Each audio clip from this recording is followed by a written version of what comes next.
Welcome to Balaji ಮನೆ. ನಾನು ಗಾಯತ್ರಿ ವೆಂಕಟೇಶ್. ಇವತ್ತು ಆಂಧ್ರ ಸ್ಟೈಲ್ ಬದನೆಕಾಯಿ ಪಪ್ಪು ಮಾಡೋದನ್ನ ತೋರಿಸ್ಕೊಡ್ತಾ ಇದ್ದೀನಿ ನೋಡಿ. ಮೊದಲನೇ ಬಾರಿ ನಮ್ಮ ಚಾನಲನ್ನು ನೋಡ್ತಾ ಇದ್ದರೆ ಪ್ಲೀಸ್ ಸಬ್ಸ್ಕ್ರೈಬ್ ಆಗಿ. ನಮ್ಮ ಚಾನಲ್ನಲ್ಲಿ ಈ ಮುದ್ದೆ ಪಲ್ಯ, ಗೋಂಗೂರ ಪಪ್ಪು, ಚಿಗುರು ತೊವ್ವೆ ಈ ವಿಡಿಯೋಗಳನ್ನೆಲ್ಲ ಅಪ್ಲೋಡ್ ಮಾಡಿದ್ದೀನಿ ನೋಡಿ. ಸ್ಟವ್ ಆನ್ ಮಾಡಿ ಒಂದು ಪಾತ್ರೆನ ಇಡಬೇಕು. ಅದರಲ್ಲಿ ಸ್ವಲ್ಪ ಎಣ್ಣೆನ, ಒಗ್ಗರಣೆಗೆ ಎಷ್ಟು ಬೇಕೋ ಅಷ್ಟು ಎಣ್ಣೆ ಹಾಕ್ಕೊಂಡು ಅದಕ್ಕೆ ಸಾಸಿವೆ ಮತ್ತು ಸ್ವಲ್ಪ ಜೀರಿಗೆನ ಹಾಕಿ, ಈಗ ನಾವು ಹೆಚ್ಚಿಟ್ಕೊಂಡಂಥ ಬದನೆಕಾಯಿನ ಇದರಲ್ಲಿ ಹಾಕ್ತಾಯಿದ್ದೀನಿ ನೋಡಿ. ಇದನ್ನ ಎಲ್ಲವನ್ನೂ ಬದನೆಕಾಯಿ ಹಾಕಿಬಿಡ್ಬೇಕು. ಹಾಕಿ ಇದಕ್ಕೆ ನಾವು ಸ್ವಲ್ಪ ಬೇಯಲಿಕ್ಕೆ ನೀರನ್ನ ಹಾಕಿಬಿಟ್ಟು ಅದನ್ನು ಮೆತ್ತಗಾಗಲಿಕ್ಕೆ ಬಿಡಬೇಕು. ಅದ್ರ ಮೇಲೆ ಒಂದು ಮುಚ್ಚಳನ ಮುಚ್ಚಿಬಿಟ್ಟು ಸ್ವಲ್ಪ ಹೊತ್ತು ಬೇಯಲಿಕ್ಕೆ ಬಿಡಿ ಅದನ್ನ. ಈಗಿದು ಬದನೆಕಾಯಿ ಇಟ್ಟಿದ್ದೀವಲ್ಲ, ಮೆತ್ತಗಾಗೋದ್ರೊಳಗೆ ಇದಕ್ಕೊಂದು ಪೇಸ್ಟ್ ಮಾಡಬೇಕು. ಅದನ್ನ ಮಾಡೋಣ ಬನ್ನಿದ್ನ. ಇದಕ್ಕೆ ಸ್ವಲ್ಪ ಜೀರಿಗೆ ಮತ್ತು ಹಸಿಮೆಣಸಿನ್ಕಾಯಿ, ನಿಮಗೆ ಖಾರಕ್ಕೆ ಎಷ್ಟು ಬೇಕೋ ಅಷ್ಟು ನೋಡು ಖಾರಕ್ಕೆ ಹಾಕ್ಕೊಳ್ಳಿ. ನಾನು 5 ಮೆಣಸಿನ್ಕಾಯಿನ ಹಾಕಿದ್ದೀನಿ.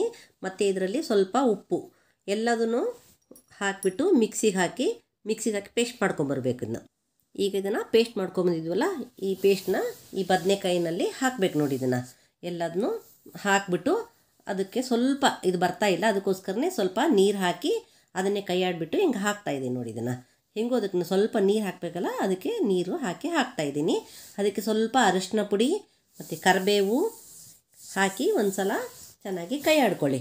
ಕೈ ಆಡಿಕೊಂಡು ಅದನ್ನು ಒಂದು ಪ್ಲೇಟ್ ಮುಚ್ಚಿ ಅದನ್ನು ಬೇಯಲಿಕ್ಕೆ ಬಿಡಬೇಕು. ಅದನ್ನ ಮೆತ್ತಗಾಗಬೇಕಲ್ಲ, ಅದಕ್ಕೋಸ್ಕರನೇ ಬೇಯಲಿಕ್ಕೆ ಬಿಡಿ. ಅದನ್ನು ಸ್ವಲ್ಪ ಹೊತ್ತಿಗೆ ಬದನೆಕಾಯಿ ಎಲ್ಲ ಬೇಗ ಮೆತ್ತಗಾಗ್ಬಿಡ್ತದೆ. ಈಗ ನಾವು ಬದನೆಕಾಯಿ ಬೇಯಲಿಕ್ಕೆ ಇಟ್ಟಿದ್ವಲ್ಲ, ಇದು ಮೆತ್ತಗಾಗಿದೆ ನೋಡಿ. ಈಗ ನಾವು ಇದರಲ್ಲಿ ತೊಗರಿಬೇಳೆ ಬೇಯಿಸಿ ಇಟ್ಕೊಂಡಿರೋಂಥ ತೊಗರಿಬೇಳೆನ ಹಾಕ್ತಾಯಿದ್ದೀನಿ ನೋಡಿ. ನಾನು ಈಗ ಇದರಲ್ಲಿ ಹಾಕ್ಬಿಟ್ಟು ನಾವು ಇದಕ್ಕೆ ಸ್ವಲ್ಪ ನಮಗೆ ಪಪ್ಪುಗೆ ಎಷ್ಟು ಲಿಕ್ವಿಡ್ ಬೇಕೋ ಅಷ್ಟು ನೋಡಿಕೊಂಡು ನೀರನ್ನ ಹಾಕಿ ಕಲಸಿ ಮತ್ತೆ ಅದನ್ನು ಕುದಿಲಿಕ್ಕೆ ಇಡಬೇಕು. ಅದು ಚೆನ್ನಾಗಿ ಕುದಿಬೇಕು. ಬದನೆಕಾಯಿ ಮತ್ತು ತೊಗರಿಬೇಳೆ ಅದೆಲ್ಲ ಹೊಂದ್ಕೋಬೇಕಲ್ಲ, ಆವಾಗ ಅಲ್ಲಿ ತನಕ ಕುದಿಸ್ಬೇಕು.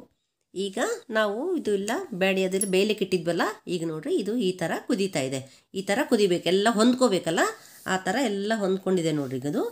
ಈಗ ಇದಕ್ಕೆ ನಾವು ನೆನೆಸಿಟ್ಕೊಂಡಿರೋಂಥ ಹುಣಸೆ ಹುಳಿನ ಇದಕ್ಕೆ ಹಾಕಬೇಕು ನೋಡಿ. ಇದಕ್ಕೆ ಎಷ್ಟು ಬೇಕೋ ನೋಡಿಕೊಂಡು ಹುಳಿನ ಹಾಕಿ ಒಂದು ಸಲ ಚೆನ್ನಾಗಿ ಕೈ ಆಡ್ಕೊಳ್ಳಿ. ಅದನ್ನ ಕೈ ಆಡಿಕೊಂಡು ಎಲ್ಲವೂ ಹುಳಿ ಅದೆಲ್ಲ ಹೊಂದ್ಕೋಬೇಕಲ್ಲ, ಮತ್ತು ಒಂದು ಸ್ವಲ್ಪ ಹೊತ್ತು ಕುದಿತಾ ಇರಬೇಕಾದ್ರೆ ನಾವು ಅದಕ್ಕೆ ಸ್ವಲ್ಪ ಇಂಗು ಮತ್ತು ಕೊತ್ತಂಬರಿ ಹಾಕಿ ಒಂದು ಸಲ ಕೈ ಆಡಿ. ಇದನ್ನ ನಾವು ಮಾಡಿದ ಅಡುಗೆಗಿಂತ ಅಮ್ಮ ಮಾಡಿದ ಅಡುಗೆ ತುಂಬ ಚೆನ್ನಾಗಿರುತ್ತೆ ಅಂತ ಹೇಳ್ತಾ ಇರ್ತೀವಿ, ಎಲ್ಲರೂ ಹೇಳ್ತಾ ಇರ್ತೀವಿ. ಅದು ಯಾಕೆ ಅಂತಂದರೆ ಅವರು ಪದಾರ್ಥಗಳನ್ನ ಸ್ಟೆಪ್ ಬೈ ಸ್ಟೆಪ್ ಹಾಕಿ ಮಾಡ್ತಾಯಿದ್ರು, ಅದಕ್ಕೋಸ್ಕರ ಅಷ್ಟು ಚೆನ್ನಾಗಿ ರುಚಿಯಾಗಿರ್ತಾ ಇತ್ತದು. ನಾವು ಅದೇ ರೀತಿ ಮಾಡೋಣ. ಈಗ ಇದು ನೋಡಿ, ಇದೆಲ್ಲ ಪಪ್ಪು ರೆಡಿಯಾಗಿದೆ. ಈಗ ಇದಕ್ಕೆ ನಾವು ಬೇಕು ಅಂತಂದರೆ ಮೇಲೆ ಒಗ್ಗರಣೆನ ಹಾಕೋಬೋದು, ಬೇಡ ಅಂತಂದರೆ ಇದೇ ಥರನೇ ಊಟ ಮಾಡ್ಬೋದು. ತುಂಬ ಚೆನ್ನಾಗಿರ್ತದೆ, ಯಾವ ಥರ ಆದರೂ ಮಾಡ್ಕೊಳ್ಳಿ. ಈ ವಿಡಿಯೋ ಇಷ್ಟವಾದಲ್ಲಿ ಲೈಕ್ ಮಾಡಿ, ಶೇರ್ ಮಾಡಿ. ಹೆಚ್ಚಿನ ವಿಡಿಯೋಗಳಿಗಾಗಿ ನಮ್ಮ ಚಾನಲನ್ನು ಸಬ್ಸ್ಕ್ರೈಬ್ ಆಗಿ.